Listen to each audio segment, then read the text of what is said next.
Okay, so we're going to go ahead and get started. First of all, thank you for coming. Welcome to the Design in Photoshop class. My name is Radhika Bhatt, and I will be your instructor today. I think we have around like 80, 90 people on the WebEx as well, so it's super exciting to be here with all of you today. Great, so with that, I will go ahead and get started. So just a little bit about me. I'm currently a front-end engineer with the Commerce Data Service, so I do a lot of UX design, front-end development, prototyping, and wireframing, and we also do a lot of responsive design. In the past, I've been a graphic designer, and I still do a lot of freelance graphic design work, so I love Photoshop, and I love designing and all of that. I went to JMU, so if we have any Dukes around, go Dukes. And I'm also a General Assembly student as well. I took a UX class, a couple classes with them. My email is right here if you need to reach me, and you can also follow me on Twitter if you want. Cool. So all of you are here because you know about the Commerce Data Academy, but I'll just give you a little bio. So the Commerce Data Service, the team that I'm a part of, we are a startup within the Department of Commerce that's trying to use data and make it more accessible, use Commerce's data and make it more accessible to the public. So part of that is we launched the Commerce Data Academy to help commerce employees within DOC to improve their skills and just help with professional development and those kinds of things. So all the course materials for this class and any other class that you've taken are available on GitHub. So if you want to follow along or anything like that, that's where you can access it. Also, any questions, you can email us here. Okay, great. So just wanted to go over the goals of the class. I'll just talk about what I'm going to talk about, and then also I'll talk about what you will get out of the class. So throughout this class, we're going to talk about the importance of design, kind of differentiate between good and bad design, go over basic design concepts and principles, talk about mobile web and user experience design, and we're also going to talk about the design process. So you might be thinking, I thought I was only going to learn Photoshop. Well, to learn and practice your Photoshop skills well, it's important to know design principles and design practices as well. So I'm just going to touch on those things. For you, you will learn how to make better design decisions. You will be able to design for the user. You'll be able to edit images and save and optimize your designs for the web. And by the end of the class, we'll be creating an infographic in Photoshop. So yeah, super exciting. Pretty simple class guidelines. If you have any questions, that's people in class or even on the WebEx, feel free to raise your hand or comment in at any time. Feel free to interrupt me and feel free to ask a question whenever you want. My friend Mark here will be reading off questions from the WebEx. So people on the WebEx, feel free to interact with me as well. The slides are also up on GitHub. They're viewable now, and if you want to access them after class, the same. Great. So the only prerequisite for this class was to download Photoshop onto your computer. So if you haven't done that already, go ahead and do that now. You can follow this link. It doesn't take long to download, so if you do it now, you'll have it by the time we start designing. And as well, there was an email that was sent out this morning that had, it was a zip file with a couple different documents and images and things like that that we will be using for this class. So please make sure that you download that zip file and open it and have those files available on your laptop. Great. So any questions with that? Are there any questions on the WebEx? Okay, cool. Then let's begin. So just to open up the dialogue a little bit, I'm interested in hearing from everyone here what they're interested in learning about design and why they're interested in learning Photoshop. Oh yeah, and there's a mic right there. If you want to use it or if you want to talk loudly, I'll just repeat what you say so the WebEx people can also hear. Great, so I'll just open the floor to anyone that wants to talk. Yeah, go ahead. Thanks, Mark. Hi. I end up making a lot of things last minute in PowerPoint, and I'm excited to not make stuff in PowerPoint and to make it with a little more conscious thought and not just putting things down as fast as I can. Absolutely. Thank you. Hi. We had recently a question about an InDesign project, and I know this isn't InDesign, but I thought, well, I see the opportunity, so you know, if I can make small edits to something and help my team, then that's an advantage. So yeah, looking forward to learning more. Thank you. Yeah, thank you. And I'll be touching on InDesign, so maybe that will be helpful. Okay. Yeah. Great.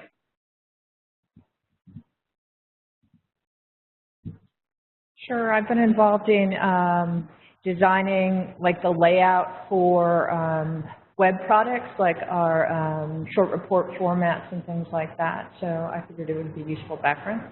Okay, great. I'm interested in learning more, Fernanda. So that's why I'm here. Cool. Thank you.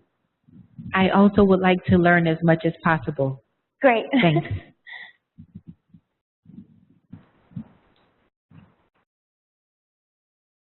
Great, thanks. Cool, so some people on the WebEx have said, I'm interested in applying all concepts to GIMP, which I will be talking about. GIMP is actually the open source free version of Photoshop, but it is completely different. It's a different interface, and I've actually never used it, but that's the freeware if you're interested. Someone is saying, I'm interested in learning more about Photoshop and design tools that are available. So, and I would also like to create my own images instead of using free or prepackaged images. Great. These are all really great things, and I'll be talking about all of them and touching on all of them throughout the class. So thank you. So moving into the next question, why is design important? So to me, design is extremely important because in its essence, you are communicating. Whether it's on a website or if you have print material, you are trying to communicate with your audience. You're trying to sell them something, you're just trying to give them information. So design is all about communicating in the best way possible. So one example of this that I really like, there's this artist that did this series where she took everyday objects and made them unusable. And I think this is a really good analogy for design because it essentially speaks the same language as communication, as I was speaking of before. If you need to water your flowers with this kind of instrument, you won't be able to because the water won't come out. So if you are trying to communicate with your audience, but your design is all over the place, or the text is too small, the text is too big, little things like that, then your audience won't be able to understand what you're trying to say. So yeah, this is a really great art series. A quote that I think brings up the importance of good versus bad design is this quote by Don Norman, who actually coined the term UX design, which we'll talk about later. So the quote, I'll just read it out loud. Good design is actually a lot harder to notice than poor design, in part because good designs fit our needs so well that the design is invisible. I highly recommend reading his book, The Design of Everyday Things. So Don Norman is a psychologist, but since he coined the term UX design, he talks a lot about design in everyday things, in everyday life. And all of that design is applicable to web design, print design, user experience design. So it's a really great introduction to design thinking. And another thing that is great about this book, he will make you think differently about doors, which is really great and kind of random. But in its simplest form, he just talks about doors and how if you don't know how to open a door, that's a design failure. And so you can take that and apply that same simple concept to everything that you design. Great, so we'll just jump into the basic principles of design. The first 4 main principles are contrast, repetition, alignment, and proximity. So contrast allows you to emphasize or highlight key elements, which essentially means you can use contrasting colors to make a design pop. You can use different kinds of typography, different fonts, to give importance to a certain message. And repetition ties together individual elements. So repetition can just be a theme that you're going with when you design an infographic or a poster. But repetition also includes using the same fonts consistently throughout your piece, and also using the same logo. You know, the White House has their logo on their website, and also on the mobile website as well. So that's repetition. Alignment includes, alignment allows you to create order and organization. So most simply, you can left, center, or right align. You can use everything in the same alignment, or you can even have a little contrast there and do something left aligned and then right aligned. And then finally, proximity creates a relationship between elements, which I will demonstrate to you next. So this is a poster that I designed for my college a cappella group, and it's kind of funny. So there's a story behind this. My college a cappella group's name was Low Key, and whenever we had a concert, we liked to kind of add a pun to it. So the pun here is that it was a superhero themed concert, so we made it Super Heroes. So in designing this poster, I thought that I wanted to make the whole theme pop art, since it was a superhero concert. So in this poster, I highlighted contrast and repetition because through the colors, I created contrast, and through the theme, I created repetition. And also, I'll just briefly touch on color theory here. There are different ways that you can use color to bring aspects of your design out, and also to practice the different principles of design. Color is a way to do so. In addition, I found this infographic that I thought did a really good job of representing alignment and proximity. So an infographic, the job of an infographic is to communicate information in an easily understandable way. You know, you're taking data or you're taking facts and you're displaying it visually so people can understand it whether or not they are looking at the hard numbers and the data themselves. So in this infographic, it does a really great job with alignment because each section represents different data. So the data is grouped together in an area that of an area that it goes together with. And then proximity is the same thing, essentially. So yeah. And this is just a look into how we'll be designing infographics by the end of class. So I'm just going to touch on typography as well. So there are 4 main kinds of fonts. Some of you may know these, some of you may not. So there's serif, sans serif, script, and decorative. Serif fonts are a little more old-fashioned. Not to say that they're not being used or anything; they're still very much being used. Sans serif is a little more modern. Script fonts are more like handwriting and cursive, and decorative are just your crazy fun fonts, I guess you can say.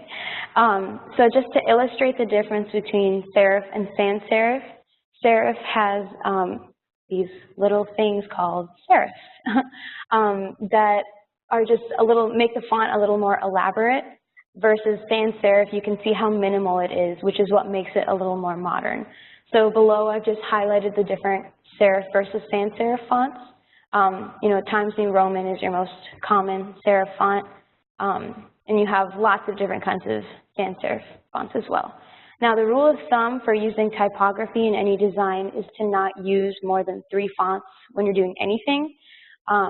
So just keep that in mind when we look at some examples coming up. So now I thought we could do a little exercise to test your knowledge. So you can talk with the person next to you. I'll just give you a minute and identify these fonts, and then I'll give you the answers in a second.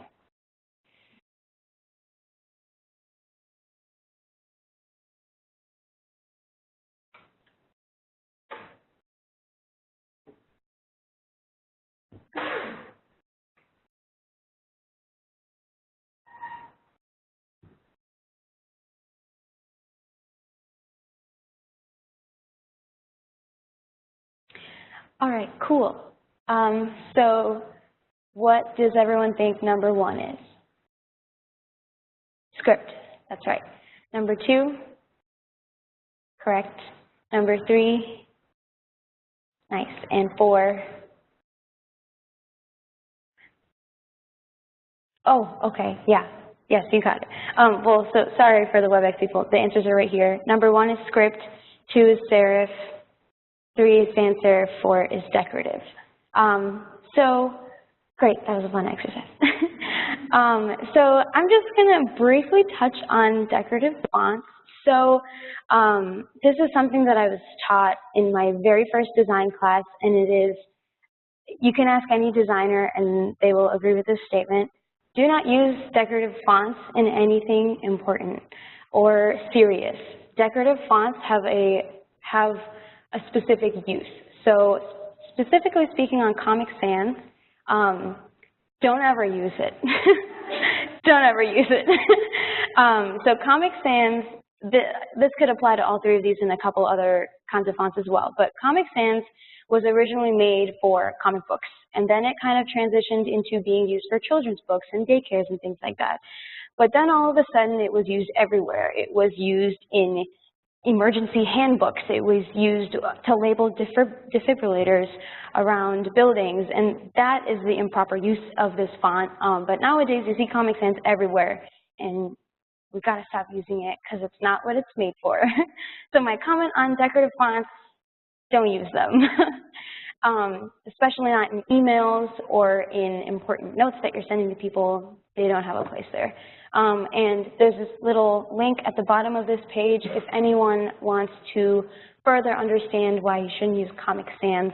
That's a really great website that helps illustrate the reasons behind it. Great, so since we talked about typography, I'll just talk about all the design principles and also typography with them. So this is a poster I designed a while back. Who doesn't love Harry Potter? I don't know, but I love Harry Potter. So this is a poster I designed. It's a quote poster, but as you can see, it uses typography to kind of illustrate the important words and also just give a different kind of flow to the quote rather than just having it be the same text, the same size. And yeah, so I use different types of alignment, as you can see, and also repetition of the fonts. And this is an example. I use a maximum of 3 fonts in this layout. Great. So now that we've talked about colors, the principles of design, typography, we can talk about visual hierarchy. So visual hierarchy is essentially the practice of guiding your user through the content that you have represented. So through this, as this graphic says, strong visual hierarchy guides visual and logical progression by showing what is important. And you can do that by using the design principles. You can use that through typography. You can use that with color. There are lots of ways of creating visual hierarchy. Now, if you weak visual hierarchies, as you can see, provide little or no guidance about what is important. So visual hierarchy does not mean put all your most important content at the top of the page or on the front page of your website. That's not what it means.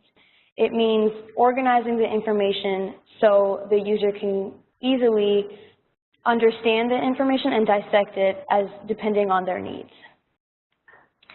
So since we've talked about all of that, let's do a little critique of this business card that I found the other day. So you can partner with someone again. I'll give you another minute. Try to come up with 3 reasons why this is bad design based on the things that we've talked about.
Okay, great. So if people want to go around, raise their hands and list off what they came up with. Here, I can give everyone a mic. Who wants to go first? Oh, turn it on. On. Okay. Not everyone has to go. Just a couple people can go if you want. Okay. Thank you.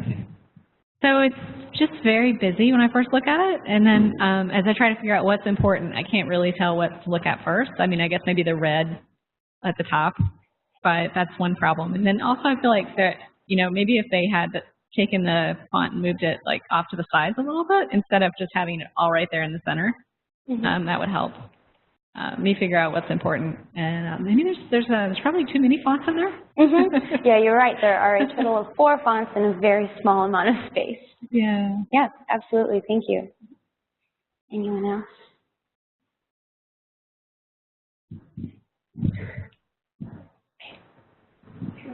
They haven't separated, say, the important information like the name of the company and the phone number from the list of the things that they do. And the list of the things that they do is sort of spread out over different fonts rather than grouped together as these are our services.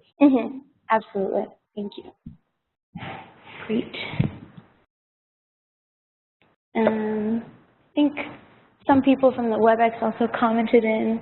A lot of people commented on the alignment as well.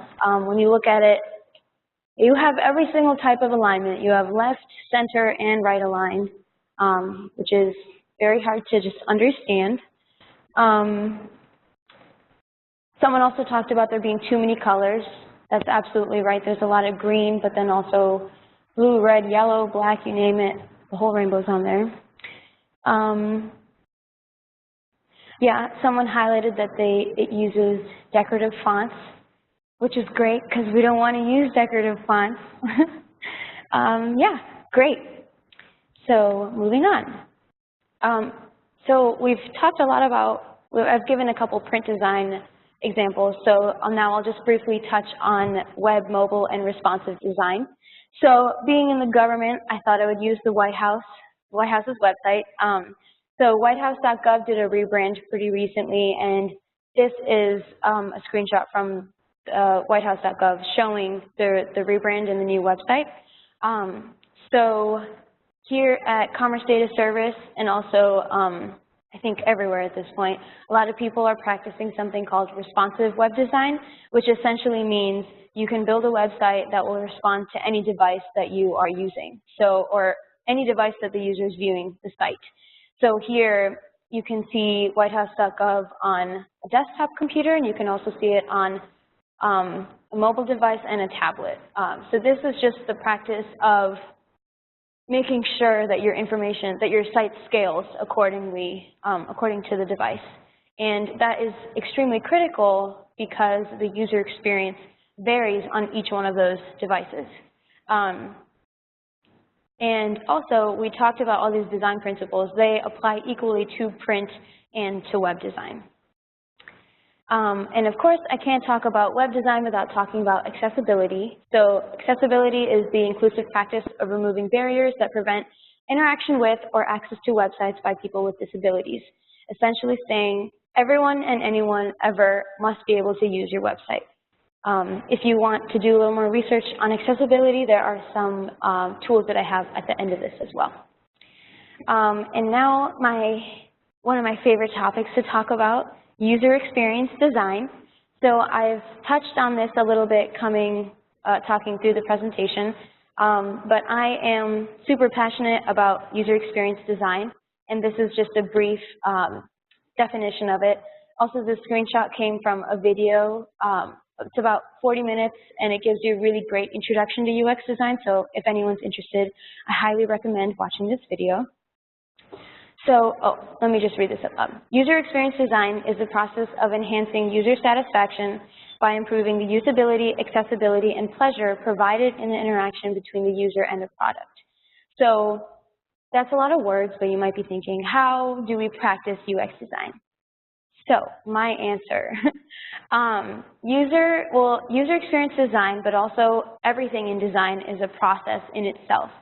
So here at Commerce Data Service, we practice user-centered design, which means that we take into account the user's needs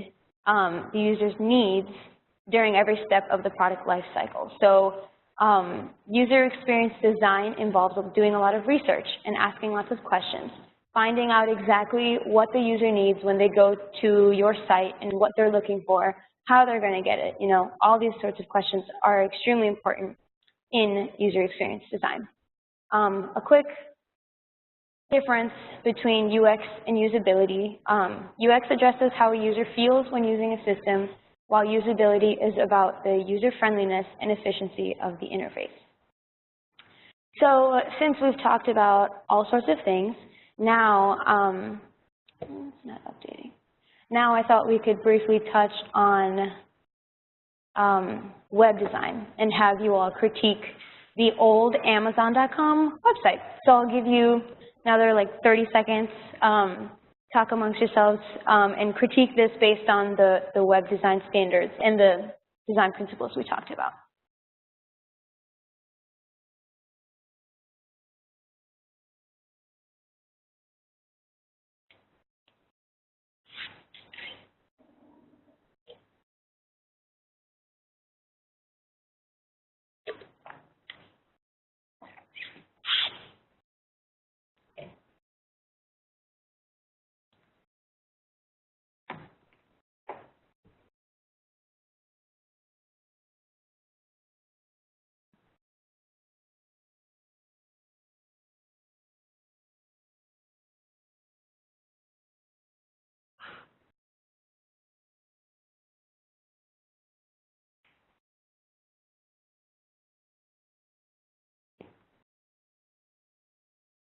Great. So what are people thinking?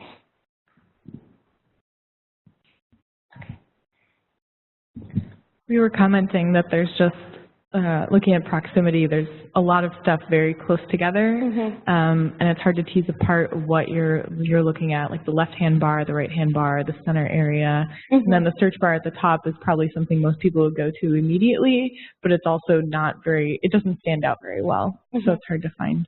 Absolutely. Correct. Thank you. Anyone else? Thank you. We've got two different sets of logos, the Audible logo and the Amazon logo. And the Amazon logos are in two separate colors, so they're visually very different.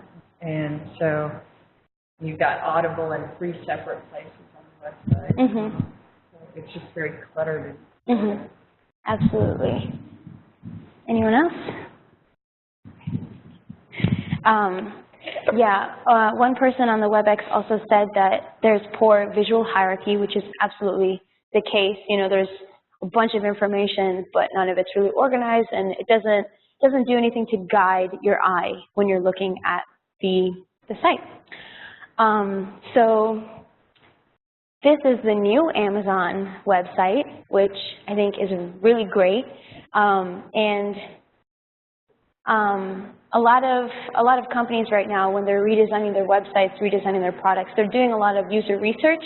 So I bet anything that Amazon did user research to put out this new website and to really organize it in a way so we as users can come to it and just see what we want, and also, you know, the search bar is nice and central there, and also so is the account information and logging in and things like that.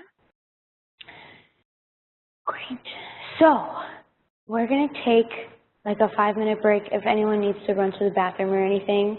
But yeah, 5 minutes, and then when we come back, we're going to talk about different design programs, and then we're actually going to jump into Photoshop. So great. Cool. Thank you. Okay, well, I'm going to go ahead and get started again.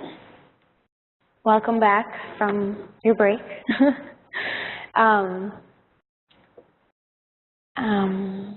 Cool. Well, I had a student, I think Karen's her name? Okay, cool.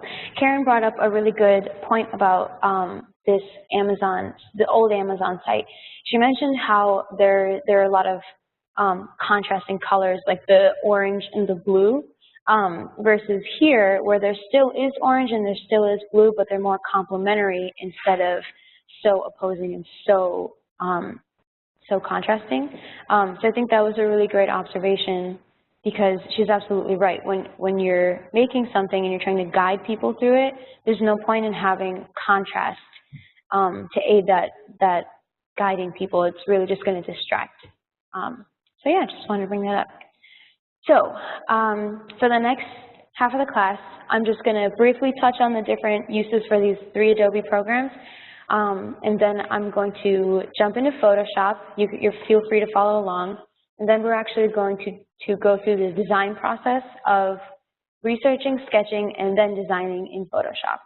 So with that, I'll just talk about these 3. So the most common Adobe programs used specifically for design are InDesign, Photoshop, and Adobe Illustrator. So I think someone was interested in InDesign. So InDesign is mainly used for text-heavy materials. So my resume I designed in InDesign. You can also design brochures, but so it's specifically made for text-heavy materials because it has a lot of text editing capabilities, ways to space text appropriately and things like that. So this has features that Photoshop and InDesign and Illustrator don't have when you have like a text-heavy document. With InDesign, you can also make interactive PDFs. So that's something I know a lot of people have been making still. So with InDesign, you can do that, but with other programs, you can't. So we had a question online asking, is there an open source product for InDesign? Not that I know of. The closest thing, I guess, is Microsoft Word, but that's not open source once again. I can't think of anything off the top of my head, but I can do some research and post that research afterwards. But good question. Next is Adobe Illustrator. So Illustrator, as the name says, is primarily made for illustrations and custom art.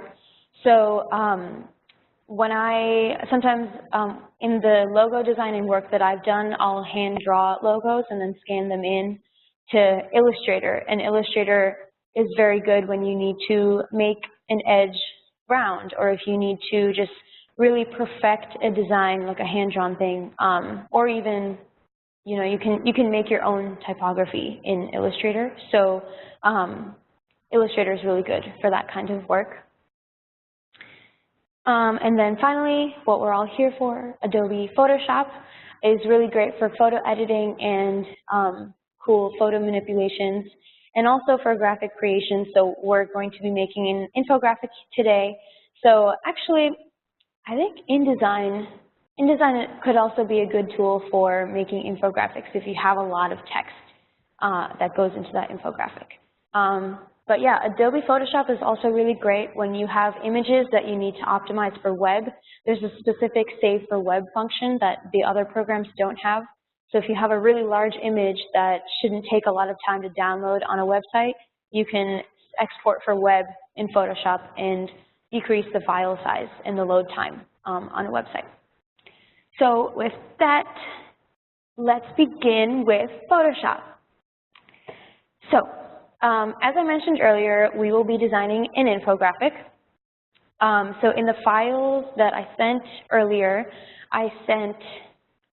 there are 2 paths you can take with this infographic.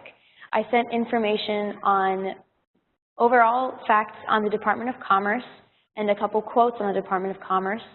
And opposite to that, I sent facts on Earth, since Earth Day is coming up this week. Also, I pulled all those facts from NOAA and the images from NOAA's Flickr as well. So we're going to be making, you have the option to choose whether you want to make an infographic about DOC or about the Earth. So I've outlined some requirements for your infographic. Your infographic must contain at least 3 facts, at least 1 quote, and at least 1 image or 3 icons. And I can explain that a little bit as well. So also, let me just go over what an infographic is a little bit. So I touched on this earlier, but an infographic is, you can think of it as a data visualization in itself. It's a way of displaying information visually rather than just having sentences all over the place. So some of the facts that I've given you have lots of numbers or highlight different years and things like that. So that is the information that you'll want to bring out when you're going about designing this. So the goal is to use your design knowledge that we've talked about throughout this class and create an infographic that you can maybe take home to your department and use for something, or just use your knowledge to make something else. Oh yeah, and just a note, you can't use like earth facts on your commerce infographic. They're just two separate paths that you can choose from. So now I'm going to teach you a little bit about the Photoshop interface. So if people want to go ahead and open Photoshop on their computer, I'll take you through step-by-step of how to open a document, how to set up your document, and then how to begin. So before we begin, here's some terminology. I'll just be saying all these things as I go through, so you'll just feel like you'll understand the more I say things. But so canvas is essentially what we're going to create, and layers is how everything is organized within Photoshop. Great. So now I'm just going to go to Photoshop. So great. So if everyone's ready, I will just jump into Photoshop. Okay. So in Photoshop, you click New, or if your home screen doesn't look like this, you can also go to File, New, and click up here. So we'll go to File, New, and so this is the screen you get when you're setting up a document. So for this exercise, I'll just say Earth Day Infographic. So you always want to make sure you name your file. You can name it whatever you want. And another best practice in file naming is that you always, so I'm a web developer, so I always do this. But so if this image that you make by any chance is going to be put on a website, never leave spaces between the words that you have, because when you geez, it's loud outside. When you export it and save it as a JPEG or something, if you have spaces, that'll mess up the URL when you put it on your website. So always put dashes or underscores in your file name. So Photoshop has a couple different document types already in here. So you have US paper, which is your standard 8.5 by 11 piece of paper, and there are like different ways you can choose. But for this practice, we're going to leave it as custom. We're going to do a custom document type, and then we're going to design in pixels. So also you can make width and height by pixels, inches, centimeters, all sorts of different types of measurements, but I always just do pixels, especially for web. So we are going to design, this infographic is going to be 1,000 pixels by 1,000 pixels. So just make sure that you have 1,000 by 1,000 width and height and pixels. If you do 1,000 inches, it might take a really long time to open because that's huge. Yeah, so next is resolution. So resolution is asking what it will look like essentially for print. But so resolution for print will always be 300 pixels per inch. Pixels per inch can be shortened to PPI if you ever see that anywhere. But in this case, we are going to design for web. So for web, you only need 72 pixels per inch, 72 PPI. Something that I do, if I know that I'm designing for web, but it also might have the chance of getting printed, sometimes I'll just leave it as 300 PPI. But in this case, I'll just change it to 72. Yeah, and so RGB color versus CMYK color, same thing. RGB is for web and CMYK is for print. And since we are designing for web, I'm going to leave it as RGB.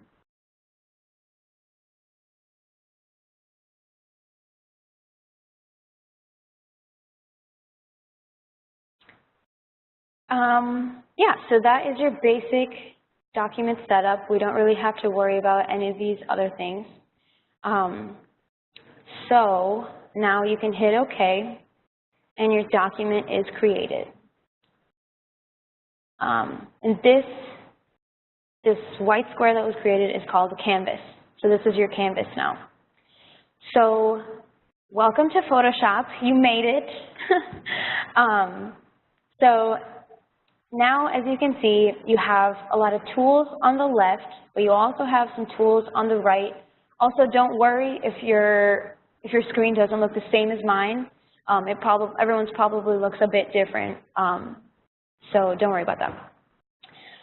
So the most important thing about Photoshop is that everything is organized by layers. So right here in the bottom right-hand corner, you've already created your background layer, which is locked. And I'm just going to go ahead and unlock that. If you double-click, you can unlock it. I just do that for best practices. So this layer is white because we chose to have a white background. But this button down here means create a new layer. So I'm just going to click that, and now I've made a new layer. So to show you the importance and how layers operate, I'm going to go over to the left, and I have a rectangle on mine. You might have a different shape. But right here, this is the shape tool. And so right now I have a rectangle. So I'm going to click on that. I'm going to go up here, fill and stroke. Also something I'll just talk about for a second. Fill means what the color is inside your shape, and stroke is the outline. Yeah, we have a question. So from the web, how did you unlock the layer? If you double-click the layer that was locked, it unlocks. Pop-up comes up, you hit OK, and it unlocks. So here, I will unlock the layer again. Oh, that didn't work. So just double-click. And did it work for them? The other question is, what is the button to add a new layer? Yes, so the button to add a new layer, right in this same area where it says layers, where my little cursor is, and it's in the bottom right-hand corner. Down here, there's a little garbage can. The button right on the left of the garbage can is the create a new layer. Kind of looks like a page that's being turned. That's your new layer button. So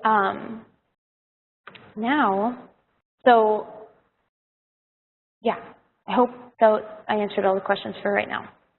So going back to where we were, we've clicked on the rectangle tool. We're going to draw a rectangle, and you can see the outline, but you don't really see any color or anything. And also, I'm sorry if I'm going a little fast right now. We will be doing this again. This is an introduction, and then I'm going to kind of reiterate everything. So I apologize if I'm speeding through this right now, but don't worry because we'll reiterate. So now I've created a rectangle, and I'm going to let go. I'm going to go to fill because right now there's no color in this rectangle. So I'm going to go to fill, and I'm going to choose this bright pink color. So now, this is to illustrate layers. So I've drawn a rectangle, and this layer is above the white layer. So I'm going to go ahead and label the white layer base. So also you can label your layers by double clicking, and then you can type whatever you want. That's how you name your layer. So I'll just show you. Go here, double click, you can type whatever you want. So yeah, do you have a question? All right, so someone said you might mention the shortcuts. Control-Shift-N opens a new layer. Mm-hmm. So if people are still having trouble with opening a new layer, it's Control-Shift-N. Great, thank you. And the other one is, someone was saying double-clicking adds a new layer. It does not unlock. So I don't know if that's a particular issue, but try the Control-Shift-N if you're having trouble opening a new layer by double-clicking. Yes. So if you can't unlock that first layer for some reason, you can just add new layers on top, and then you can edit those ones. So the lock layer you don't even have to worry about. So now in this case, if I want to move the rectangle, but I am on base layer, this is what will happen. I can't move my pink rectangle because I'm not selecting that layer. So this is to illustrate the point that, you know, you can't edit a layer, you can't move a layer, an object, without selecting that layer. Does that make sense to everyone? Maybe. Cool. Oh, it's okay. Yes.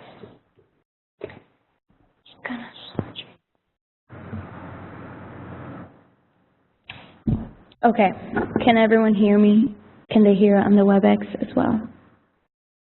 I can try to talk a little bit louder. Okay, cool. Good. So here I've illustrated the importance of selecting layers. I hope that is easily understood now. So now I'm just going to walk you through the tools that we'll be using, and I'll just do a quick demonstration of each tool. It might be a little quick right now, but once again, we'll be going through this in a little bit. This is just the most basic introduction to REU with the layout of Photoshop. So this right here at the very top, this is your Move tool. And people, if anyone's using an older version of Photoshop, like CS6 or something, the Move tool is still at the top. It just may not look the same way. But also if you hover over each tool, it'll tell you what it is. So if you ever get confused or don't know what you're looking for, you can hover and it'll tell you. So this tool is what allows you to move each layer, just as the name says. So yeah, so Move allows you to move a layer that you're on. A shortcut there also, if you are anywhere, if you're on any other tool, but you need to quickly get back to the Move tool, you can hit V, the keyboard, the letter V, and that's the shortcut. So like you can select, you can do anything right now, and then just hit V, and you're back on the Move tool. Great. So the next tool that I'll just touch on is the Crop tool. So the crop, yeah, you have a question. So someone said they can't fill the rectangle with color. Could you just go over that one more time? Yes. We will go over how to fill the rectangle with color. So once again, I clicked on the rectangle tool. I drew a rectangle. So this one's pink again because I made the first one pink. If you go to the upper left-hand corner, you'll see an option, right? I'm like circling it with my mouse. There's fill and there's stroke. And fill is what fills your shape with color. So now I will do this green color. I'll just do black. So now the fill is black. Now let's say if this white with the red line, that means that it won't have any color inside. So now I'm actually, just to demonstrate the difference, I'm going to go to stroke, which is the outline, and I'm going to make it have a black outline. And it's very thin, I'm just going to make it a bit thicker. So that is the difference between fill and stroke. So now, like I said, I'm in the Shape tool, but I want to go back to the Move tool. So I hit V, and I return to the Move tool. So briefly touching on the Crop tool, this allows you to crop your page. Yeah, is there a question? So if someone doesn't have those tools along the top toolbar for fill and stroke, is there another place they can get them on maybe on the side menu? Yes, there is. So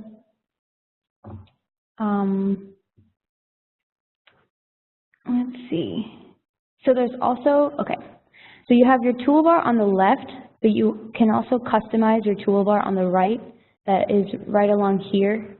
So if you go to View, no, it's Window. If you go to Window, these are all the different types of customized tools that you can have. And so for that one, let's see, I think it already exists. That would be Properties. So Windows, you go to Window, Properties, and on mine it's already checked because it's there. But if it's not showing up at the top for you, just go to Window, Properties, select that, and then you'll get this window on the right. And right here, you can change the fill and stroke just as well. Great.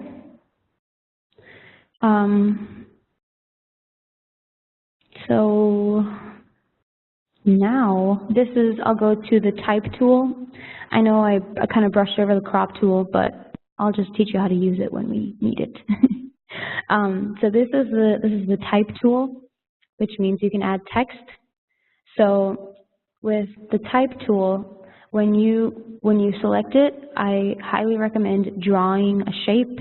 Just drawing a rectangle. It can be however big or small you want it to be, but draw that, and then once you've done that, you can type whatever you want. And so this is typing in a font that I had already pre-selected. So you can highlight that. You can highlight all these, or you can even just select the layer. So right now I've selected the Type layer on the right. You can see it's another shade of gray. Can you just remind them where the Type tool is found? Yes, the Type tool is right here. We talked about the rectangle tool. It's just a couple tools above that. So now we've typed something. So now I'm going to click on Hello Friends, the layer over here.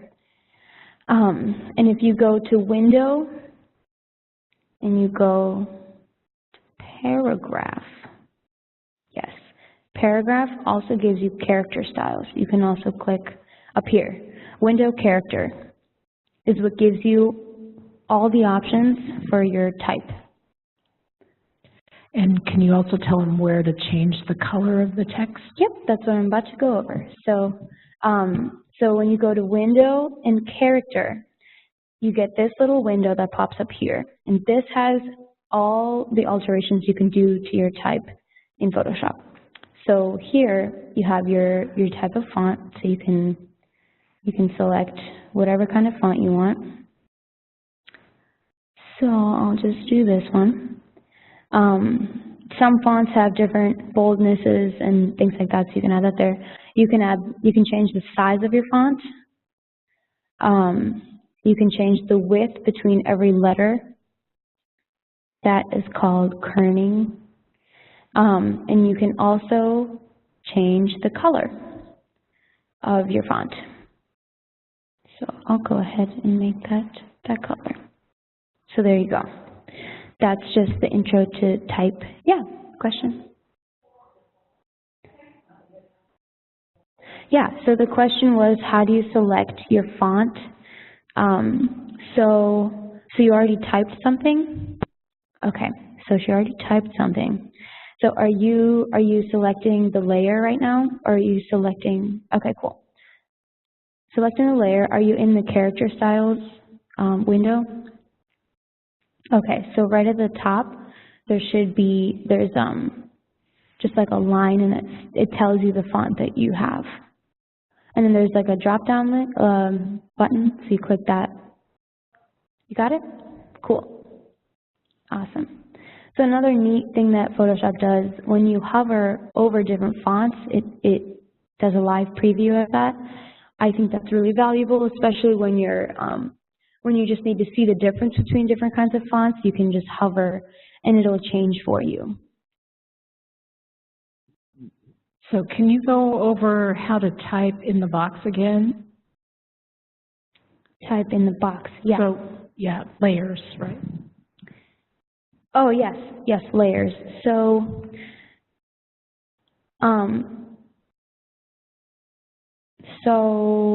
okay.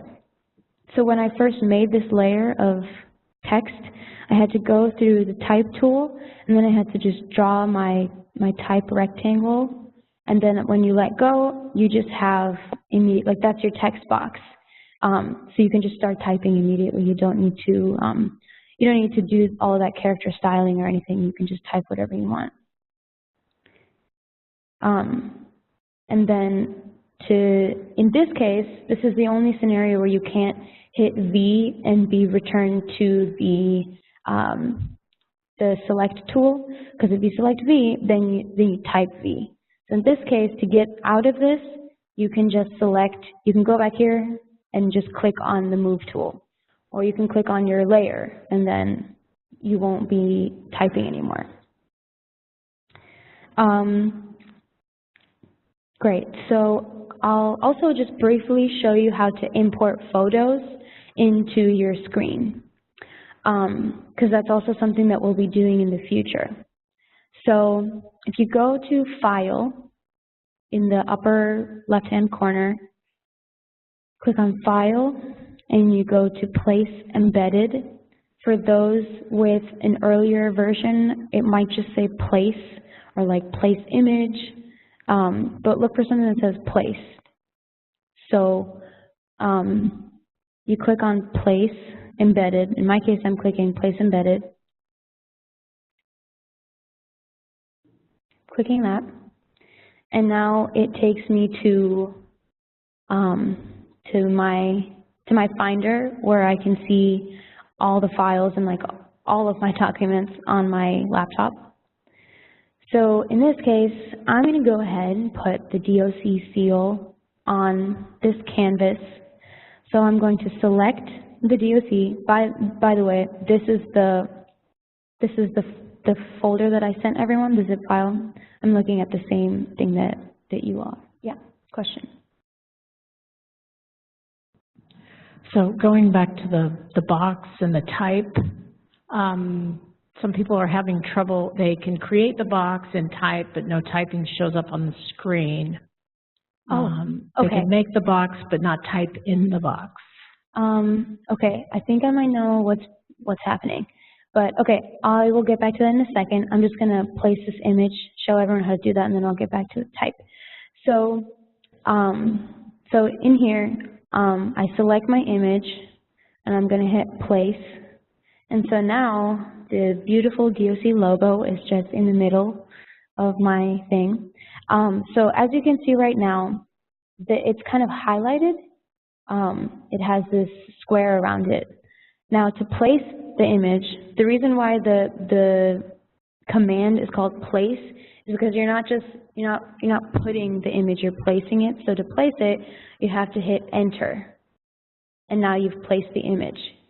If you don't hit enter, then you might end up distorting the photo. You might end up you won't be able to edit anything else until you hit enter and place the image. Yeah, question. So first of all, can you slow down a little bit? Yes. You're going very fast for some of us. And the other question is it okay to just drop an image onto the canvas? Like, are you saying from, let's say, like your file? Oh. Like in your Finder, you just like drag and drop something? Is that what you're asking? Yes, you can do that. But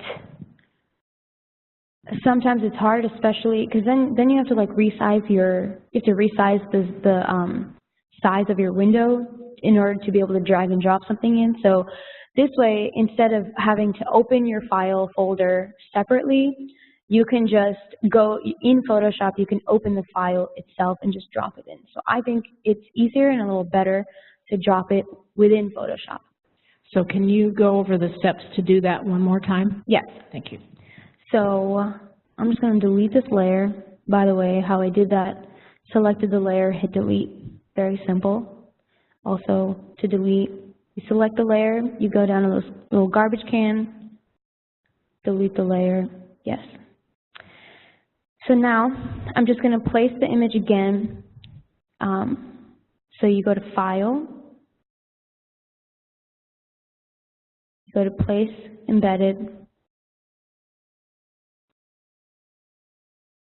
you navigate to your file folder, select what you want,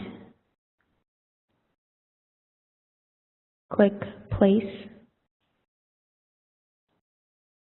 and it's there. But to place the image, you once again need to hit Enter. Now, as you can see, the rectangle is above, the black rectangle is above the seal because of the order of my layers.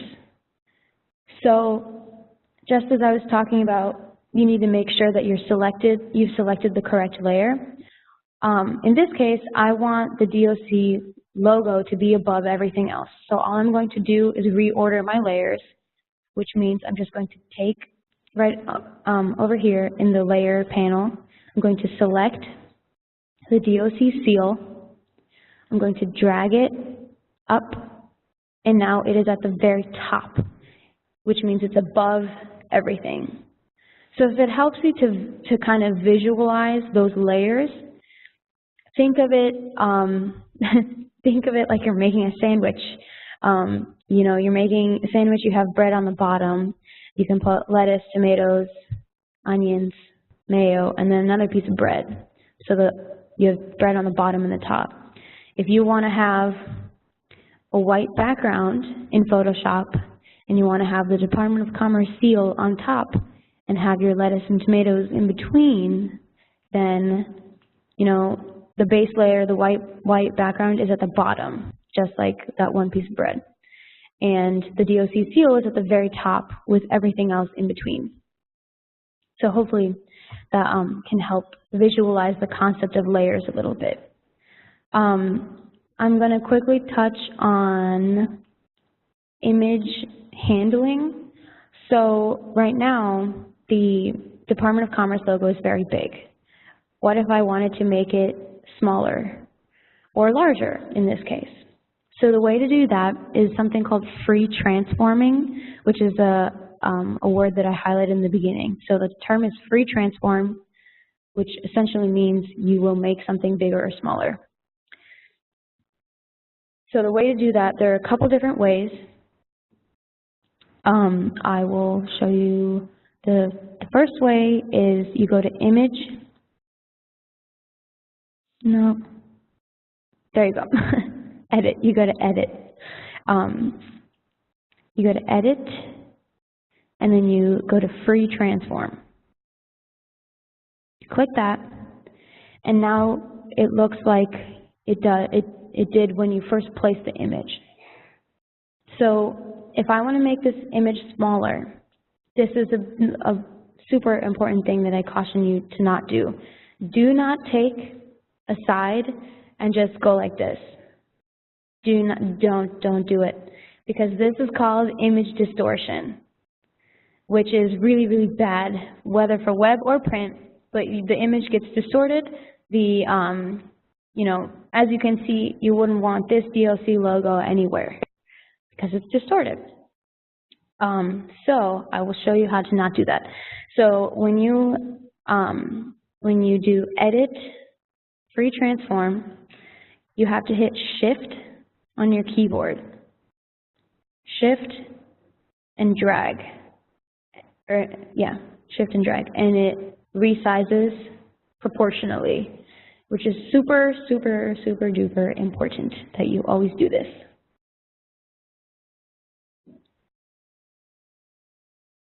So I'm holding Shift this whole time that I'm moving it in and out. But the minute I let go, it distorts. And same thing, if I press Shift, it undistorts. I don't know if that's a word. Yes. So can you go over again how to move the image around after you've placed it? Yeah. So that's the same as what we talked about with layers. So if you want to move here, a quick shortcut for this. On Macs, if you have a Mac, the shortcut to transforming, free transforming, is Command-T, and it gets you the same place. For non-Mac users, it is Control-C for Windows. Great. So I'm going to Command-T that, Shift, just going to make it a little smaller. Now, in this case, I have selected DOC seal. I'm still selected on that. Because I was selected on DOC seal, the layer, that's the only reason I was able to make all those changes to the logo. So now if I want to move it, you can see I'm on the Move tool. I've selected the Move tool, so I can just drag it around wherever I see fit. So to move anything around, you need to make sure you're on the Move tool. And you can also use your the keys, like the up and down keys on your keyboard, to just drag it very slightly.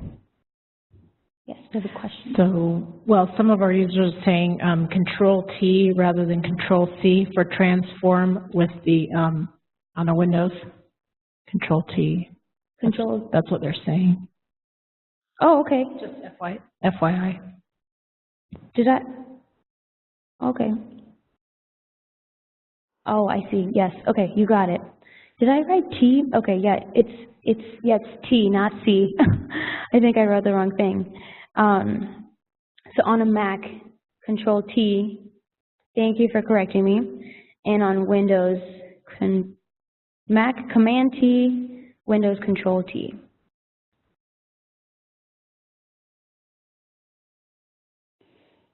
Great. So, does everyone understand image distortion and how you're never supposed to do it? And also how to not image distort. Does that make sense to everyone? Yeah, question.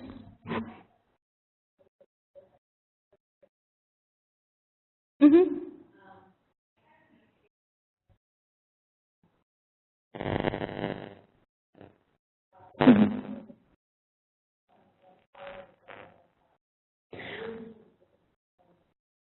Oh, okay.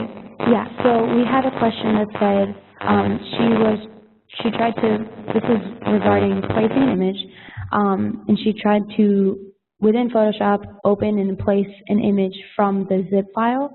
My question for you, was the zip file already opened when you navigated to it, or did you try to open it from Photoshop?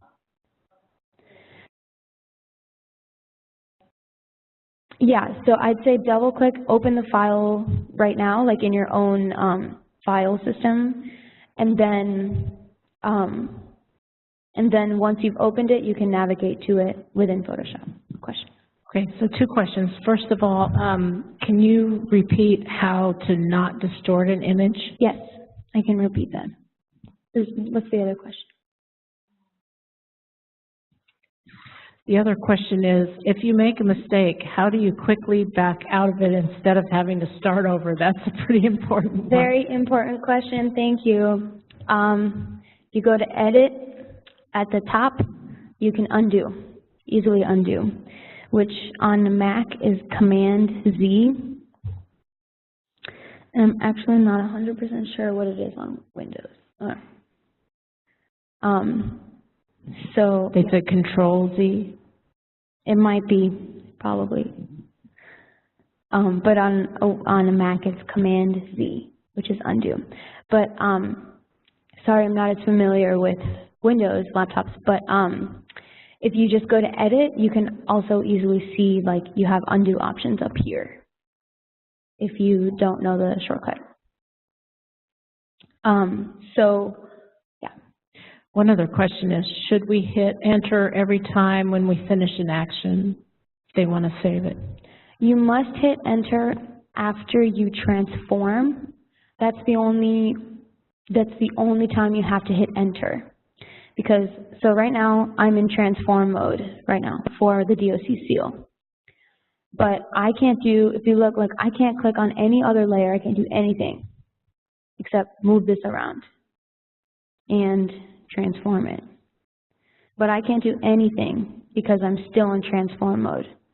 So this is the case where you have to hit enter, otherwise you won't be able to do anything.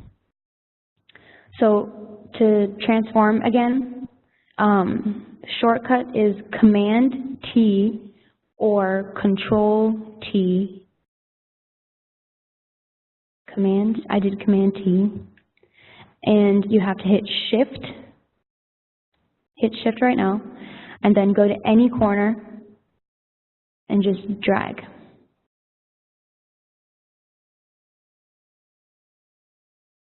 So now it's super tiny, and I hit enter. So that places my image. So now, if I want to make it big again, I do Command T or Control T, hit Shift, take a corner, drag, hit enter. So there you go.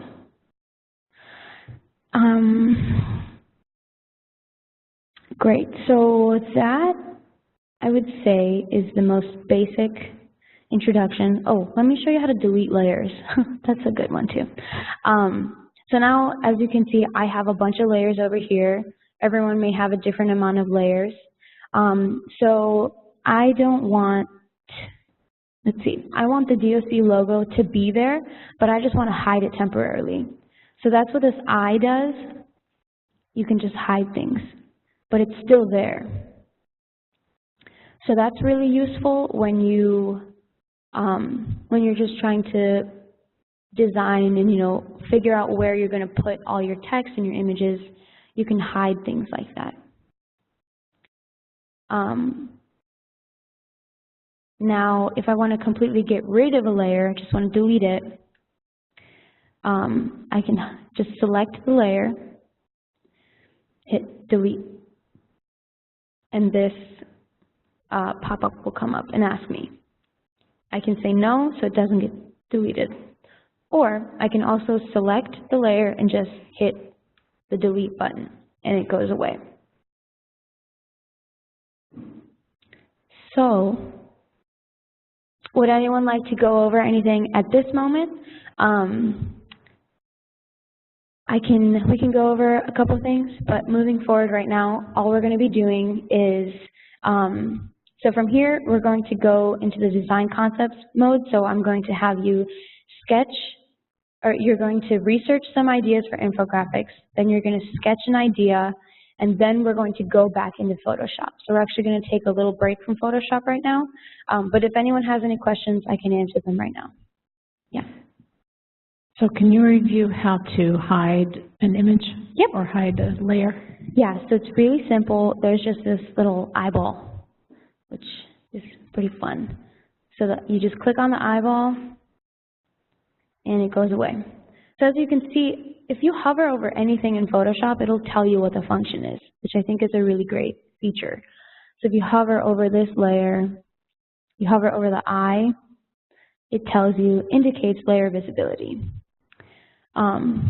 So if you ever get confused, you can hover and you can find out what it does. So to hide something, you use the eye. To delete, you click on the garbage can and do this. Or you just click delete. Great.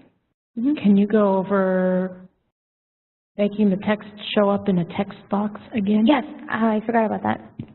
So my question for this user, or for this person that drew the text box, but they typed it and their text didn't show up. Can you navigate to the character styles and look at the color of your text? If there's if the text is white or the same color as whatever your background is, it's not going to show up. So all you have to do, it's there, it's just you're not going to see it because it's the same color. So you can click color, select any other color, and then it'll change.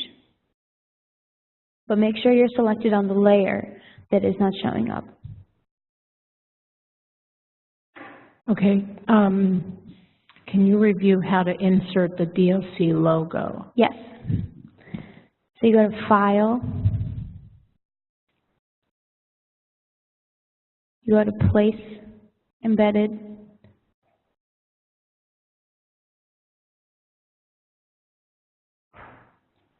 click Place Embedded. You click on whatever image. So in this case, I'm going to click on this strategic plan graphic. And then I'm going to you click on the image and then you just click Place. And there it is. But once again, you have to hit Enter.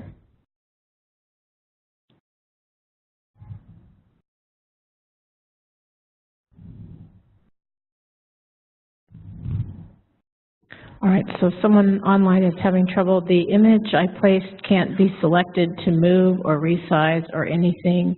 I've clicked on the layer.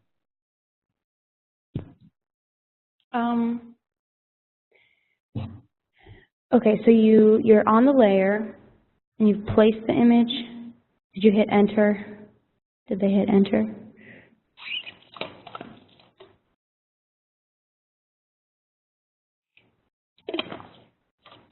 Perfect. Great. So, so now that we got those couple of questions in, we're actually going to take a little break from Photoshop and get some ideas flowing and put some visuals in your head for the next part. So now, what we are going to do,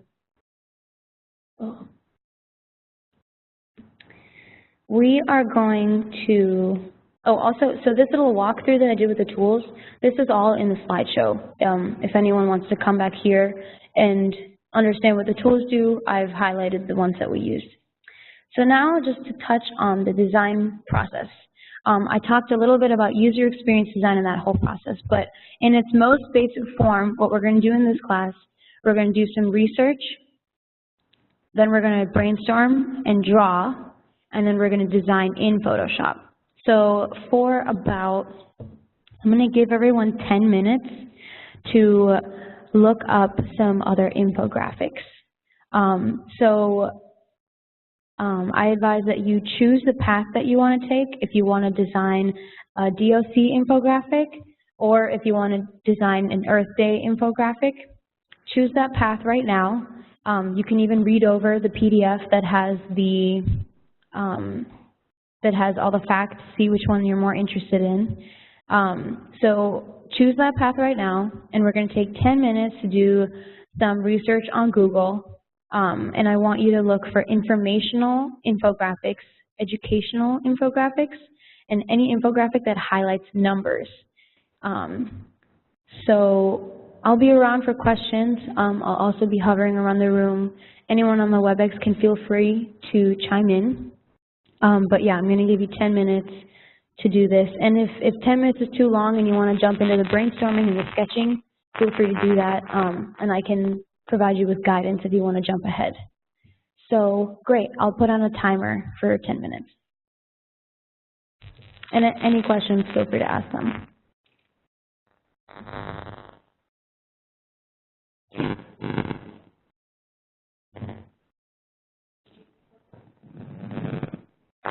Yeah, the slides are on GitHub. I can show you the link right now if you want. We're also going to email the slides to all the participants who registered. So if you're registered, you'll get a copy of those, and then we do post the WebEx on our GitHub after the class. Great. Yes, we have a question.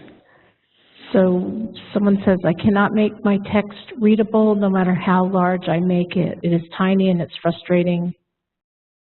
Do you want to suggest something? Yeah.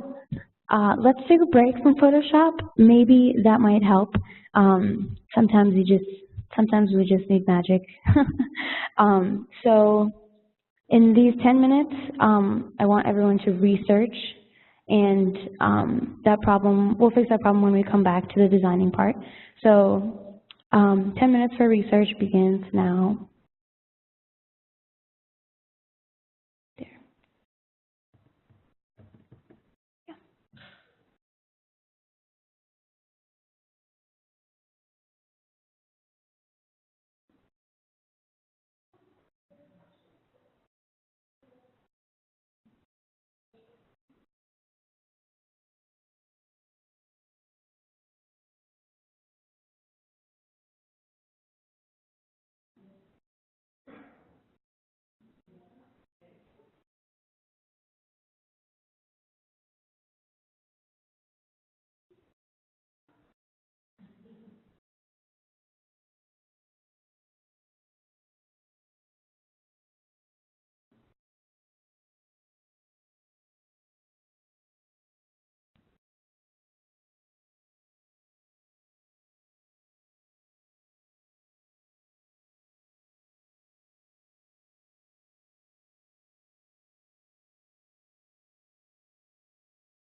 Okay, so the time is up, but there are some questions, so I'm just going to run around and answer some questions. So you have maybe like 3 more minutes.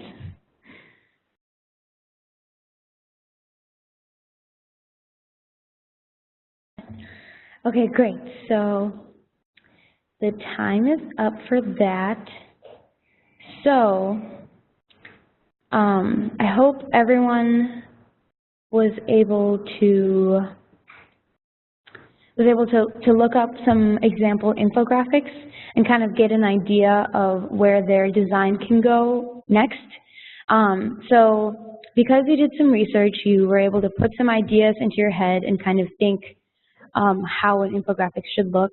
So now in the next 10 minutes, we're gonna brainstorm, which really means we're gonna sketch. So don't worry if you're not good at drawing or anything like that. We're just gonna do very, very rough sketches. So everyone that came in, you also picked up a piece of paper. And for those on the WebEx, if you have a piece of paper or just like a sticky note, anything near you that you can draw on, that's going to take us into the next step of brainstorming and sketching.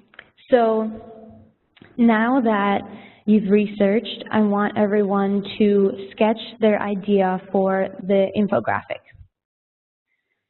So any questions on that? Now, it's also important to note here that this is a moment where you look at the content that I gave you. So I gave you a bunch of quotes and a couple of facts. So this is the moment where you can pick the 3 facts that you want, the 1 quote that you want. I'll put the requirements up on the board as well, again. But so look at the content and figure out what you want. You don't have to write everything in this sketch, but just make sure that you lay out the information according to how you want it. So I'll put the specs on the screen.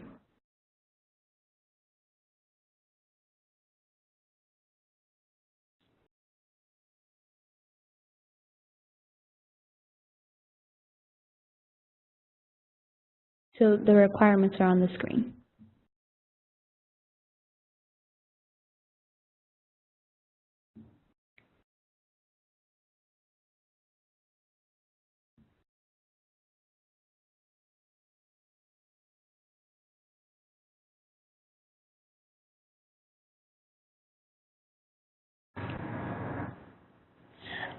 So one thing I just wanted to add, so in this slide deck, I actually included 2 icon sets that I just forgot to mention that someone brought up. So I've sent you images, but if you decide that you don't want to use images, or you're finding that a lot of the infographics you're looking at have more icons or things like that rather than the images that you have, feel free to use icons from either of these websites. So yeah, that's just another way that you can plan your design. Okay.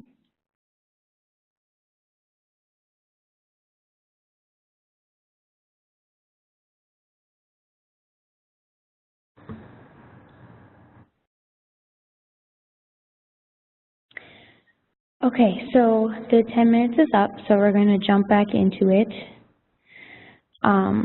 So now, at this point, everyone should have done a bunch of research and also sketched out some ideas. So now we're going to spend the rest of this class in Photoshop. So any Photoshop questions you have or anything, we're going to be strictly in Photoshop the rest of this class. So I will walk you through opening a new document again, just so everyone can start with a clear canvas. So this is the one we already made, but we're going to go to File and New. Try to slow down a little bit. File, New. Same concept, but my previous file was named Earth Day Infographic, so this time I'm just going to name it something else. Earth Day Real Infographic. Cool. So I'm going to do my custom size again. Once again, I'm going to do 1,000 by 1,000 pixels.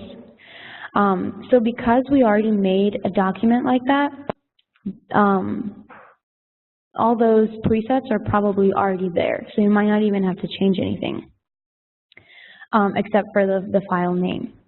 So we have 1,000 by 1,000 pixels, 72 resolution because we're designing for web, and now we have RGB color, which is everything that we did for the first document that we made. So everything's the same.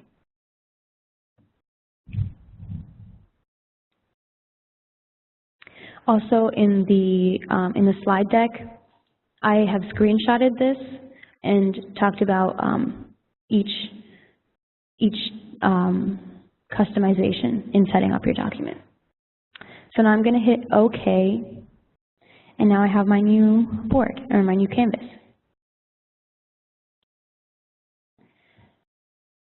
So, well, if anyone has questions about Photoshop, feel free to ask them. But now is the point in time where you are going to take your sketch and you're going to implement it in Photoshop. So if you drew any rectangles or like had any images or text anywhere, you're just going to take that and put it into Photoshop now. And don't worry, we have an hour left, so you could do a super rough version where you just put all everything on and then design it as you go. And I'll also be up here demonstrating some things for people that have questions so everyone can see. So now this next hour is you creating your infographic in Photoshop. Cool.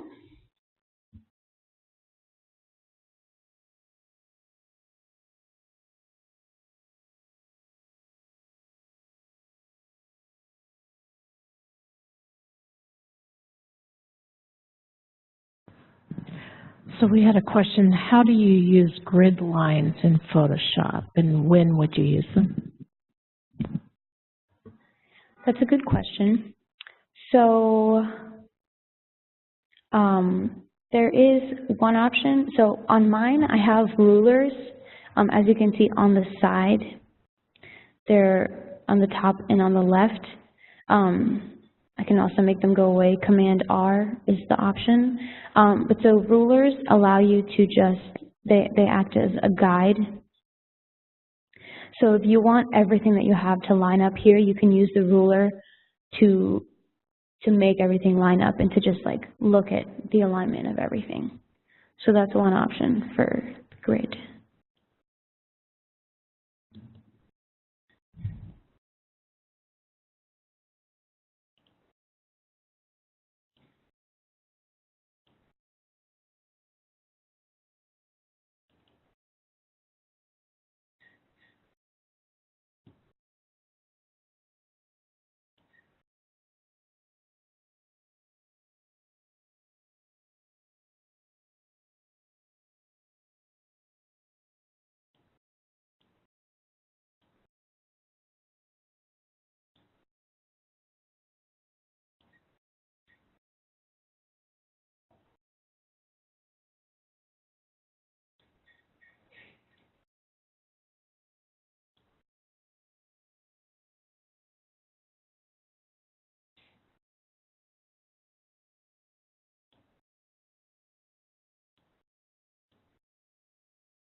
So we have a question, what if you want to place a photo image on the entire background of the graphic? How do you size that for the whole canvas? So that's a good question. So I can show you two ways to do that. So version 1, you do the same thing, you place an image on here. So for that, I'm just going to go choose a Noah image. I like this one. So I'm going to place this one. It is quite small. And so I'm just going to, in this case, I'm just going to make it like, I'm going to transform it so it is as large as my canvas. And so now, you know, I can drag whichever part I want on here. But also, here's another way, and this is an image editing tip. So instead of placing it on this canvas, I'm going to go to Open instead of New. I'm going to go to Open, and now I'm going to take that image, click Open, and now it opens in its own canvas. As you can see up here, this is its own file now. So this is what I was working on, but this is strictly just the image. So I'm going to unlock that image, and now the crop tool comes into play. So I'm going to use the crop tool. So in this case, I want to crop it to be 1000 by 1000, which is a perfect square. So the crop tool resizes according to what I put in. But in this case, I can also drag this to take up whichever piece of the image I want. And another thing is I can also drag this so it will only take that much. So now I'm going to hit Return, and I've cropped the image there. But one thing you need to make sure, this right here, make sure Delete Cropped Pixels is unchecked. Otherwise, you won't be able to revert back to the rest of the image that still exists over here. So now that I have this, if I want to have just this image over here, all I have to do is File. So now this is saving this image as its own thing. So I'm going to export as quick export PNG.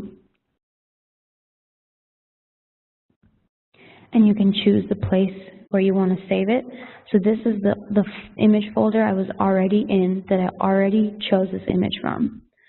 So I'm going to rename it like Small Sunset Photo. I'm just going to click Save. And now it's over here in the size that I want. So if I am back over on the infographic page, if I want just the cropped image that I made, I can do the same thing, place embedded, take that image that I just created, and place it. And I can resize that, and now it's a perfect square, so it'll fit the image. Okay, how did you unlock the image? Can you review that? Double clicking.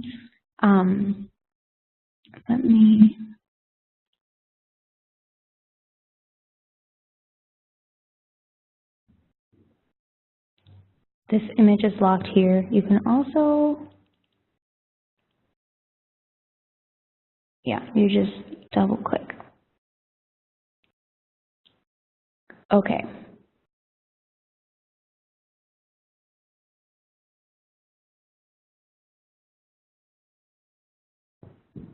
Okay, can you repeat how you open the image in a separate pane? Yes, I can do that.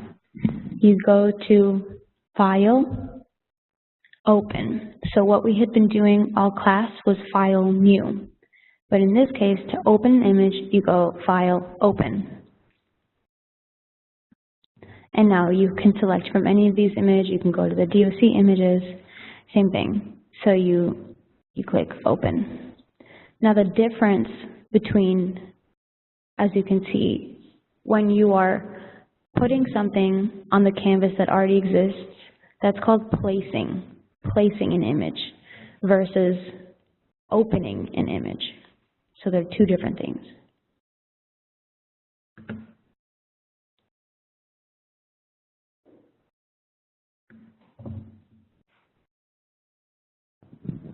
Okay, there was another question about, can you go over how to resize shapes, like the rectangle?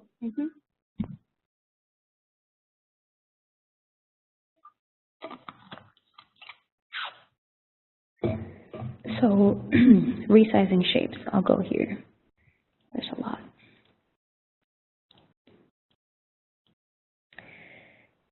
Okay, so I'm going to go here. This is my rectangle tool. It's the shape tool. But so also if you hold that, you have all of these different tools for you here. If you want to draw a different shape other than just a rectangle, you can also draw an ellipse, which in essence is a circle as well.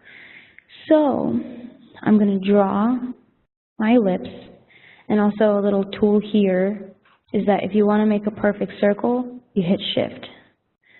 Same thing if you're drawing a rectangle and you want to make a perfect square, you hit Shift and changes. So that's my circle.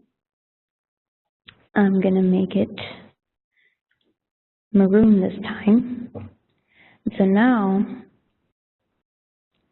I'm going to transform it and I'm going to hit Shift so it stays a circle, perfect circle. So that is how you are resizing your shape. And then you have to hit Enter again.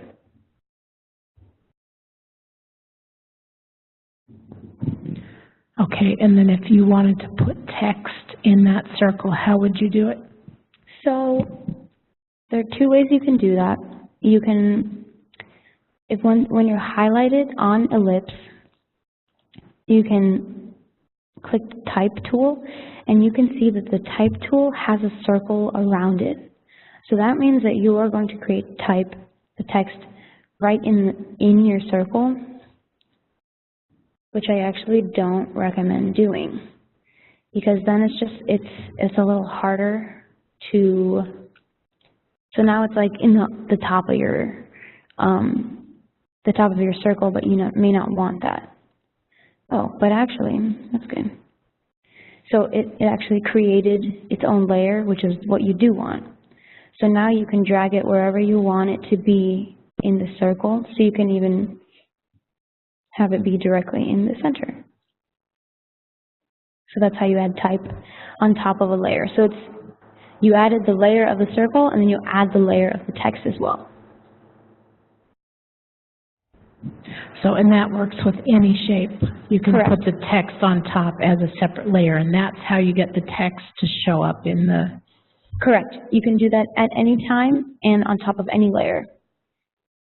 But it's good because the text is a separate layer.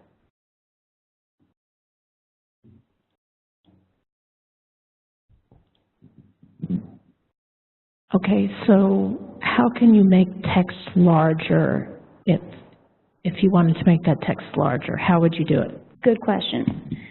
So it's the same in the character style over here. There's this little tool that tells you the type, and so you can do that. You can also type whatever number you want. And then even better, you can free transform text, which is great. So you can Command T, you can go to Edit, you can do Edit, Free Transform, same thing. And once again, you must hit Shift. Anytime you free transform, you must hit Shift. And you can make your text nice and big. It's actually a pretty cool design. Okay, someone asked, how do I resize my design? Let's say I want poster size to fit the 22 by 28 to print. How would she resize it for that size? 22 by 28? Okay, so the way you do that is you go to Image, you click Canvas Size. So we talked about how everything that you do is on a canvas, so Canvas Size allows you to edit the canvas size. So you go to pixels, I mean it shows it to you in inches, but that is the same thing that we did in pixels. So here, if you want to make it by, what'd she say, 20 by 28 pixels? That's pretty tiny. Let's just do 220 by 280 pixels. Now the thing that you have to watch out for is that this is going to come up. It's going to say the new canvas size is smaller than the current canvas size. So some clipping will occur. All that means is that it's going to clip the other, it's just not going to show the other things because this is the only size that you wanted, but all that content is still there, so don't worry. So if I want to go back to and change my canvas size back to 1,000 pixels, I can do that there, and my content is still there.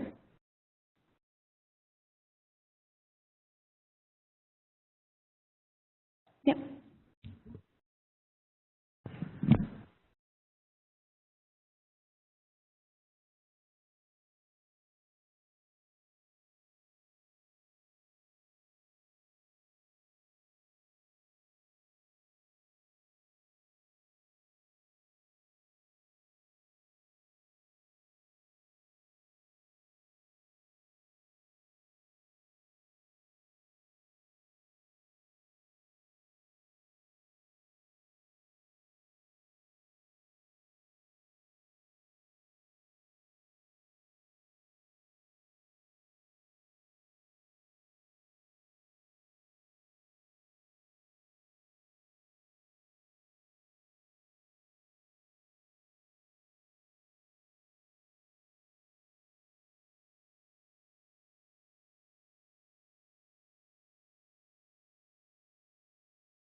and you can continue to edit that. You know, you can move that around. If I just want the cityscape to be there, and that's there.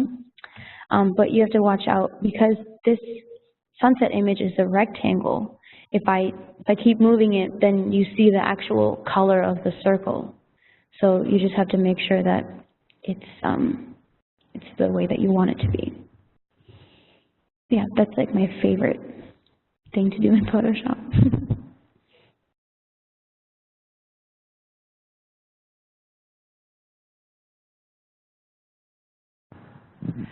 So we had someone ask, is it possible to, if you want to have your text follow the outline, for example, of the skyscrapers, how would you do that? That's an interesting idea. So you're saying, what I understand is that they want to put their text just along like that. So you could do that. I'm just gonna. So in this example, my recommendation is to just draw, like, if you want a word at each,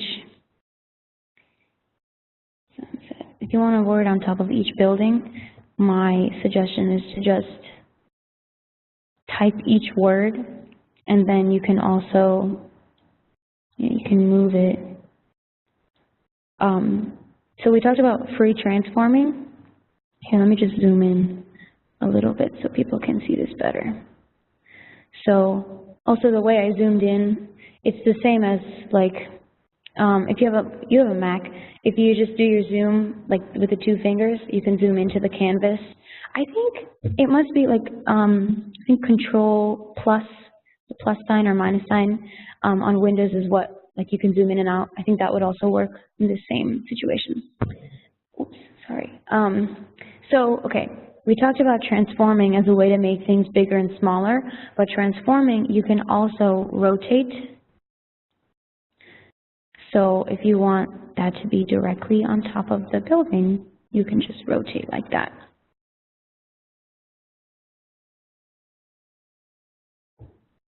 There you go.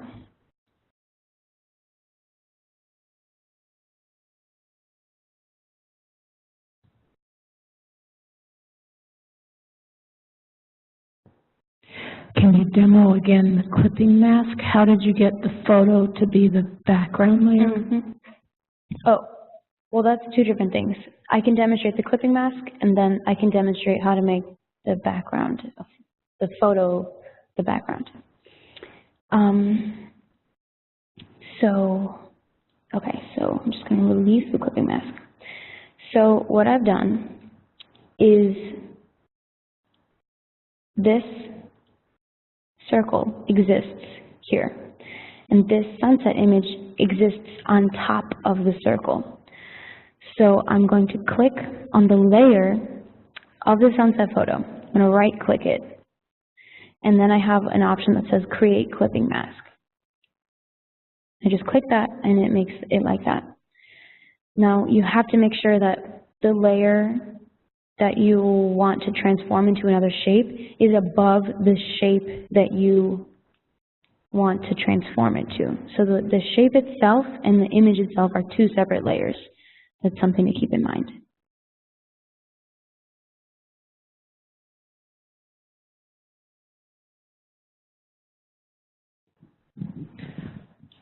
Okay, someone was asking, how do you make one of the buildings in the photo shiny or as if it has a strong light behind it? Ooh, photo editing. Okay, let me see. Okay, so I'm not quite sure if we can do exactly what you just asked, but okay, this is a better one to edit. So the photo editing options for Photoshop are also limitless. So in the right-hand panel, if you go to Adjustments, this gives you all of these different editing options. So you have black and white here. That's nice that it's just a button. But what you have to watch out for, when you add any of these things, it gets added as a layer. So if I don't want this picture to be black and white anymore, I can hide that layer or I can just delete it. But you got to watch out for if you do this and then you do this, then it's only you're gonna keep adding it to the black and white. So that being said, if we want, like, I don't know, you can play with the brightness and contrast with this tool. Once again, when you hover, it tells you what it does. So you can play with the brightness. We'll make it a little brighter. Add a little more contrast. That looks cool. Looks like Miami. And then you can play with the exposure, which adds a lot of white, but not necessarily behind the buildings. So I'm just going to delete that layer. You can also play with the hue and saturation. So, you can bring out specific colors that you want. And you can also invert the photo, which makes it pretty crazy looking, but that's another tool. But so for photo manipulations and photo editing, I highly recommend you watch some video tutorials that might help you get exactly what you need to do or like what you're looking to do. Yeah. So 2 questions. First of all, how did you bring up the adjustments menu? So the way I did that, what I originally had it as, so here I have layers, and above this I had this libraries thing, which is related to Adobe Creative Cloud. I won't talk about that right now. But so the tab right next to it is adjustments. And so that's where all those adjustments live. And I'm sure there's another way of like adding that up. Oh, okay, so there you go. You go to Window and you see Adjustments right here. So I unselected that so it went away, but if I go back to Window, Adjustments, my adjustments come up. If you're ever looking to do something like that, I highly recommend going to Window and seeing what your options are here. Because Photoshop has a lot of options, and if you know you can do it but you can't find it, go to your Window tab and try to find it that way. Okay, can you show them how to emboss the circle and make it a 3D shape? Yeah, I can do that. So this kind of goes back to what I mentioned a little earlier. Oh, so in this case, what I will be, I think it'll be this one. So we talked about double clicking and or the blending options. So you can right click the circle layer. You're going to click blending options, which is all the way at the top. So in here, we changed the color of something that we were, like a shape that we were doing. But as you can see, there are all these different options. So one option is a drop shadow. So the drop shadow, you can make it really big. It's another shape in itself. Or you can make it closer to the actual object. You can also change the direction of the shadow by degrees. So I want this to be at a 90-degree angle. Oh, so it's right there. I just hit enter, so that went away. So I'm just going to click blending options again and go back to drop shadow. You can also click change the opacity of the drop shadow. So 100% means it's not opaque. It's a black drop shadow, so it's 100% black. But the lesser I make the opacity, the lighter it gets. There's also, so there's drop shadow, but I'm going to uncheck that. Then there's also bevel and emboss. So I don't really see what that did there, but you can play around with the depth. Oh, yeah, so sometimes you got to watch out for style because that was selected on inner bevel, but you want to select outer, and then you can, yeah, so the size was pretty small, so now I'm just going to changes, things like that. But, you know, as you can see, that doesn't look very good. So we want the size to be pretty small. You know, we want the depth to be also pretty small. So there you go. Kind of looks like a button of some sort. But yeah.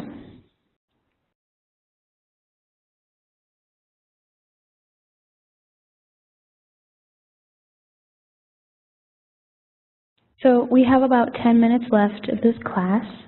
Don't worry if you didn't finish your design or anything. You know, now you are equipped to continue working in Photoshop. And also I left some of my business cards at the front table if anyone wants to take one. But also, once again, my email will be sent after class. So feel free to send me any questions you have about working with Photoshop, or even if you want to send me your designs, I would absolutely love to see them. But yeah, so we have about 10 minutes, so if you have any more questions, feel free to ask and I'll just be here. Or if you want to show me your designs right now, I'd love to see them as well.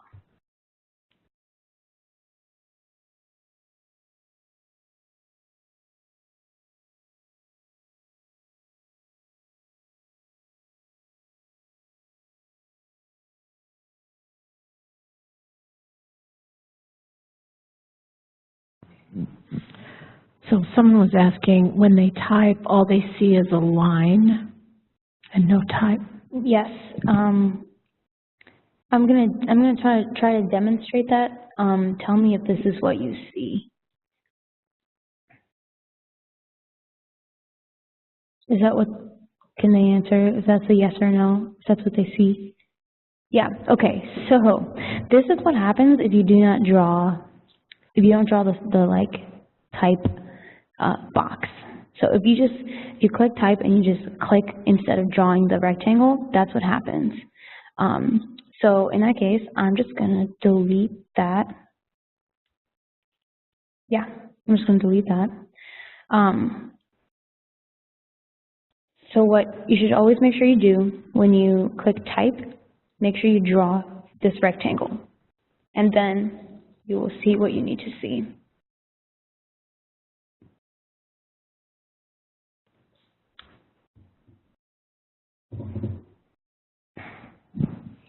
Okay, someone else said they clicked on the window tab and clicked on something and all the layers disappeared. Is there a way to get the layers back? So go back to window, click on layers.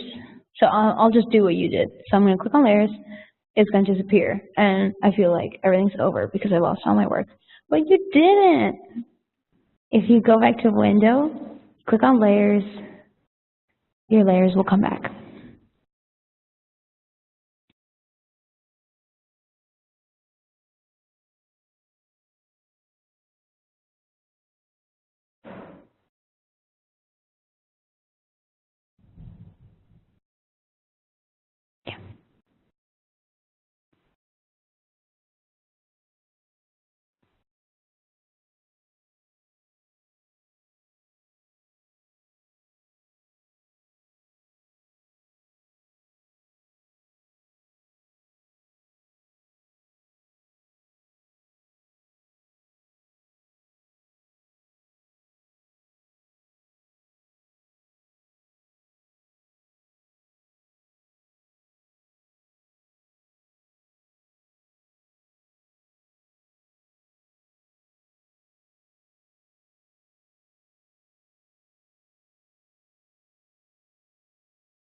Yeah. Okay, so there are a couple of final questions. So one of them was undo capabilities. So on a Mac, you can do Command Z, which is just undo one step. But if you actually do Command Option Z, you can go back as many steps as you want. And that is the same as undo. When you go to Edit Undo, it shows you your latest edit, and then step backward is to go beyond the latest edit. So as you can see on my screen, it actually tells me what the shortcut is, and for Windows users, it actually does the same thing. So you might even be able to see what the shortcut is, since I don't know it off the top of my head. If you go to Edit, it'll tell you what the shortcuts are for different things. So there's a way of going back one, but then there's also a way of continuing going back like a couple changes. Then next, another question was changing the background color. So the background color, in this case, is white. It's the layer all the way at the bottom. I can change that two ways. I can use the paint bucket tool and go like that, and just, paint bucket. And these two colors right here at the bottom of your toolbar on the left, that tells you what color you're selected on right now. That's how you know. So let's say I go over to my swatches panel on the right and I click this yellow. You can see that this color here has changed. So because I'm still on the paint bucket tool, I click my layer again, it'll change to the color that I chose. Additionally, you can double click and see the blending options that we looked at earlier. You can do the same thing. You can choose color overlay. And you can choose whatever color you want, which is what we did earlier. And then the last question, there was another question. Oh, okay. Transforming things in increments. I can show you that. So that's a really good question. So transforming in increments. So when you hit Shift, you can, you can drag pretty slowly, and it'll tell you the width and height. So that's one way of transforming in increments, just going a little more slowly, so you can do it like that. But also, if you go up here, when you free transform, it gives you all this stuff that says X, Y, width, height, and also percentage. So if you, but this is in terms of rotating, I believe.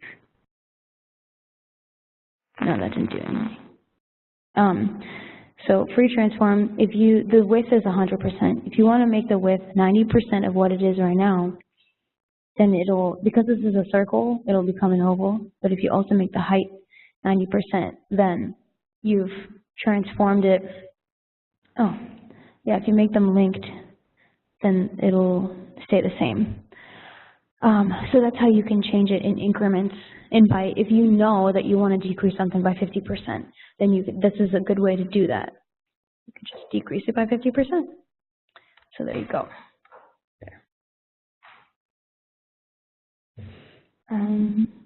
Great. Well, okay, that concludes our class. Thank you so much for everyone that came in person and everyone that was on the WebEx. This was really fun for me. I hope everyone learned a lot. And feel free to keep in touch with me. Great. Thank you so much.